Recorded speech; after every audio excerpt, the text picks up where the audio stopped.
गुरु ब्रह्मा गुरु विष्णु गुरुदेव महेश्वर गुरुरेव परम ब्रह्म तस्मै श्री गुरवे नमः।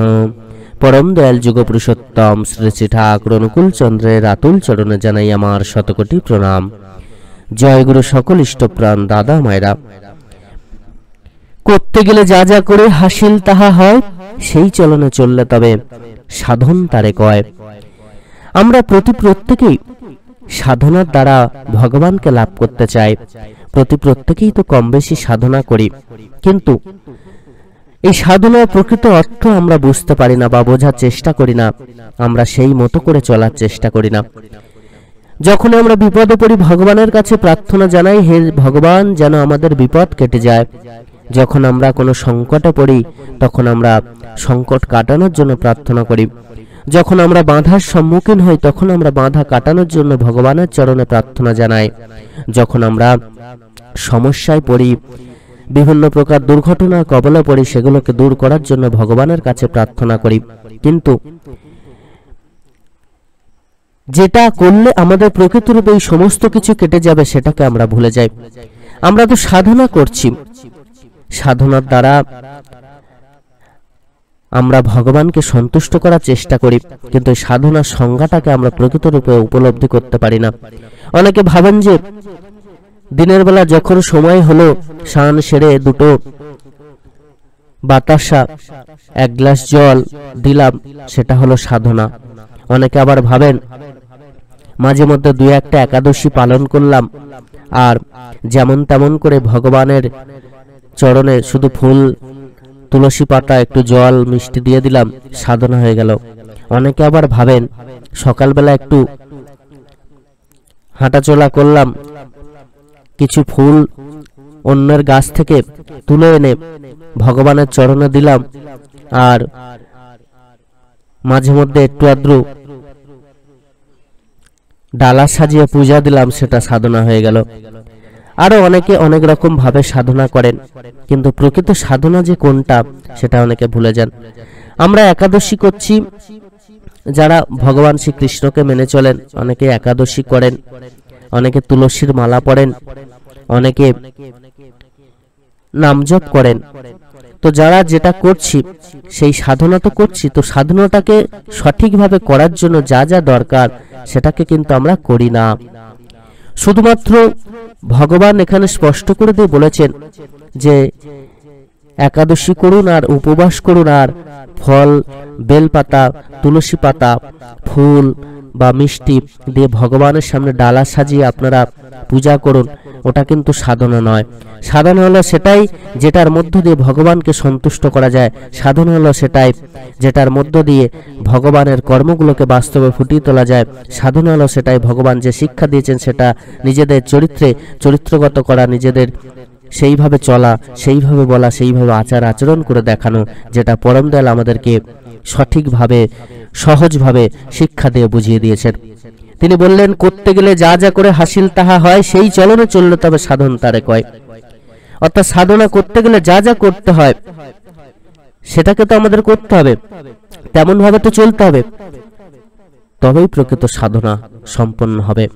অর্থাৎ সাধনা করতে গেলে যে নাম জপ, ভগবানকে ডাকা, ভগবানের প্রার্থনা করা, ভগবানের চরণে আশ্রয় নেওয়া, তাঁর চিন্তা করা, তাঁর বলা কথাগুলোকে মেনে চলা, তিনি যে শিক্ষা দিয়েছেন সেগুলোকে বাস্তবে ফুটিয়ে তোলা, সেটাই হচ্ছে সাধনা। আমরা কর্ম করব না, কোনো কিছু করব না, নাম জপ করব না, তার জন্য 1 মিনিট সময় ব্যয় করব না, শুধুমাত্র এক গ্লাস জল আর ফল মিষ্টি দিলে সেটা সাধনা হয় না।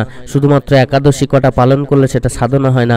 বা একাদশী করছি, এইদিকে একাদশীর দিনেও আমরা অন্যের ক্ষতি করার চেষ্টা করছি, হিংসা দেশ অহংকার করে চলছি, আমরা মুখে বাজে বাজে কথা বলে চলছি, বাজে কর্ম করে চলছি।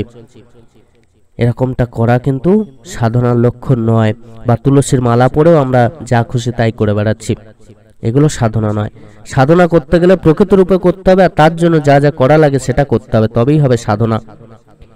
আরো বানিয়ে দিলেন ঘৃণা লজ্জা ভয় মান রুদ্ধ করে পরিত্রাণ। এই ঘৃণা লজ্জা ভয় মান এগুলোকে কিন্তু আমাদের পরিত্রাণ পাওয়ার পথকে বন্ধ করে দেয়, এগুলোই কিন্তু আমাদের সবথেকে বড় শত্রু। এগুলোকে ত্যাগ করে আমাদের সাধনার পথে এগিয়ে চলতে হবে। সাধনার পথে দেখবেন অনেক বাধা আসবে। এই যে ঠাকুরের কথা আপনি যখনই দেখবেন মানুষকে বলতে যাবেন, বা আমরা বলছি, আমাদেরকে কিন্তু অনেকে অনেক রকম কথা বলেন। অনেকে ঘৃণার চোখেও দেখতে পারেন, অনেকে আবার উল্টোপাল্টা কথা বলেন, উল্টোপাল্টা অনেক কিছু এগুলো হয়। তো এর জন্য যদি আপনি ঠাকুরের কথা বলা বন্ধ করে দেন, সেটা কিন্তু আপনার ব্যর্থতা। তো সেটা করলে কিন্তু হবে না, তাতে আপনি পরিত্রাণ কখনো পাবেন না।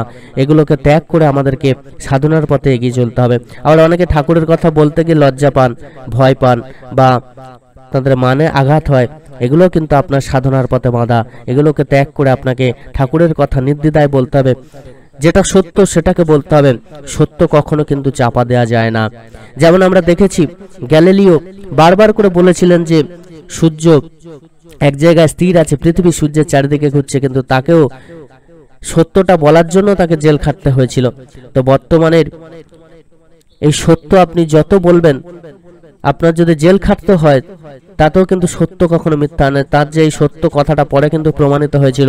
ঠিক তেমন ভাবে আমরা এই যে পরমদয়ালের কথা বলছি, আজকে মানুষ অনেকে হাসছেন, তখনও কিন্তু মানুষ হেসেছিল। যখন গ্যালিলিও এই কথাটা বলেছিল, তখনও মানুষ হেসেছিল, এবং পরে কিন্তু সেটা সত্য প্রমাণিত হয়েছিল। তারপর মানুষ চুপ করে গেছিল। তো সেই সত্য কথা বলতে গিয়ে তাকে জেল খাটতে পর্যন্ত হয়েছিল, এবং তার উপর মানুষ হেসেছিল এবং তাকে অবিশ্বাস করেছিল, তাকে একটা পাগল বলে গণ্য করেছিল। কিন্তু তারপরে যখন সেটা সত্য বলে প্রমাণিত হলো, তখন মানুষ একদিন নিজেরাই চুপ হয়ে গেছিল। ঠিক তেমন ভাবেই আপনি এই যে ঠাকুরের কথা বলতে গিয়ে আপনাকে অপমানিত হতে হচ্ছে, বা অনেকে হাসছেন, তাদেরকে হাসতে দিন। তারা সারা জীবনই হেসে যাবেন, কিন্তু আপনার বলাটাকে থামাবেন না। সত্য কখনো চাপা থাকে না, এটা একদিন মানুষ ঠিক বুঝবে। তিনি বলছেন, ধর্মানুগ দেখলে নাই পালবি অটুট দৃঢ়তায়। যেটা দেখবেন ধর্মের জন্য মঙ্গল, যেটা আপনার জন্য মঙ্গল, যে পথকে অবলম্বন করলে ধর্মের পথকে অবলম্বন করা হয়, সেটাকে কিন্তু অটুটভাবে দৃঢ়তার সঙ্গে পালতে হবে। স্বাদ যাহার হয় যেমন দর, সাধনাও তার তেমন তর। আমাদের স্বাদ যেমন হবে, আমাদের শিক্ষা যেমন হবে, আমাদের ভাবনা চিন্তা যেমন হবে, যেমন মনের চাহিদা হবে, কামনা বাসনা যেমন হবে, তেমনই কিন্তু আমাদের সাধনাও হবে। অনেকে আমরা টাকা চেয়ে থাকি ভগবানের কাছে, আমাদের সাধনাও কিন্তু এই টাকার মতোই হবে, যেটা কোনোদিন আমাদের কাছে চিরদিনের মতো থাকবে না। টাকা কিন্তু কখনো আপনার কাছে দেখবেন থাকে না, ওটা হচ্ছে ক্ষণস্থায়ী, আসে এবং যায়। ঠিক সেইভাবে সাধনাটাও এইভাবে হবে। তাই তো পরম দয়াল বলেছেন, স্বাদ যার যেমন, অর্থাৎ যে যেমন ভাবে চায় তেমনটাই কিন্তু লাভ করে থাকে। ভাবে বলে করে না, সিদ্ধি তার আসে না। যে ভাবে বলে কিন্তু করে না, অর্থাৎ যিনি ভাবছেন যে আমি পরম দয়ালের কর্ম করব, পরম দয়ালের পথ অনুসরণ করে চলবো, কিন্তু আমি তারপরে সেটা মুখে বললাম কিন্তু করলাম না, সিদ্ধি কিন্তু তার কখনো আসবে না। তো এইভাবে আমাদেরকে কিন্তু আগে নিজেদেরকে ঠিক করতে হবে, তবেই আমরা প্রকৃত রূপে পরম দয়ালকে লাভ করতে পারবো। আর তবেই আমরা প্রকৃত রূপে তার আশীর্বাদ লাভ করে প্রকৃত সাধনায় উন্নতি লাভ করতে পারবো। তপের পথে সাধনা যায়, যোগ্যতা তার পিছনে ধায়। যিনি তপের পথে সাধন করেন, যিনি সাধনার পথে চলেন, ধর্মের পথে চলে, তার পিছনে কিন্তু যোগ্যতা ধায়। তিনি কিন্তু একদিন প্রকৃত উন্নতি লাভ করতে পারেন। অনেক বাধা বিপত্তি দুঃখ কষ্ট তাঁর জীবনে এলেও একদিন জয় লাভ তিনি করবেনই করবেন। সকল ইষ্টপ্রাণ দাদা মায়েরা প্রত্যেকে খুব ভালো থাকবেন। পরম দয়াল আপনাদের প্রত্যেকের মঙ্গল করুন। জয় গুরু, বন্দে পুরুষোত্তমম।